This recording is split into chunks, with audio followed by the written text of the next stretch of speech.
আসসালামু আলাইকুম, welcome to my channel. আজ আমি আপনাদের সাথে কচু শাকের সাথে ইলিশের মাথা আমি কিভাবে রান্না করব সেটা শেয়ার করব। শেয়ার করার আগে ছোট্ট করে বলে দিই, আমার ভিডিওটা যদি ভালো লাগে অবশ্যই লাইক করবেন, কমেন্ট বক্সে জানাবেন। আরও নতুন নতুন রেসিপি পেতে আমার চ্যানেলটাকে সাবস্ক্রাইব করবেন ও বেল আইকনটা অবশ্যই ক্লিক করবেন। আমি কড়াইয়ে তেল গরম করলাম। তেল গরম করার পর ইলিশের মাথাটা আমি ভালোভাবে ভেজে নিচ্ছি।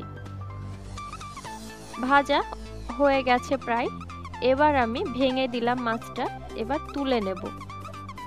মাছটা তুলে নিলাম, তাতে আমি পেঁয়াজ কুচনো দিয়ে দিলাম। কুচনো পেঁয়াজটা ভেজে নেব হালকা করে।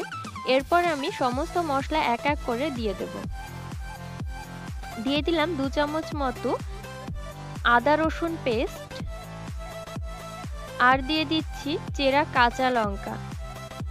মশলাটা একটু কষে নেব। এরপর সমস্ত গুঁড়ো মশলাগুলো দিয়ে দেব। দিয়ে দিলাম জিরে গুঁড়ো 1 চামচ মতো, আর দিচ্ছি হলুদ গুঁড়ো খুব সামান্য,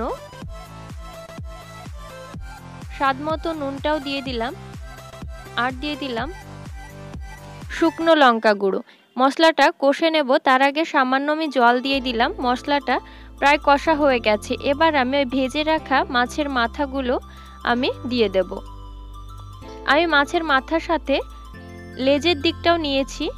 এবার আমি কচু শাক নিয়েছি, তা আমি কচু শাকটাকে টুকরো টুকরো করে কেটে নিয়েছি। কেটে নেওয়ার পর ভালোভাবে ধুয়ে নিয়েছি। এবার আমি কচু শাকটা দিয়ে দিলাম। কচু শাকটা দিয়ে খুব সামান্য জল দিলাম, দিয়ে ঢেকে দিলাম। শাকটা একটু সেদ্ধ হয়েছে, অনেকটা কমে গেছে দেখুন শাকটা। এবার আমি নেড়ে দেব। মাঝে মাঝে নেড়ে দিতে হবে, আবার ঢাকা দিয়ে দিতে হবে।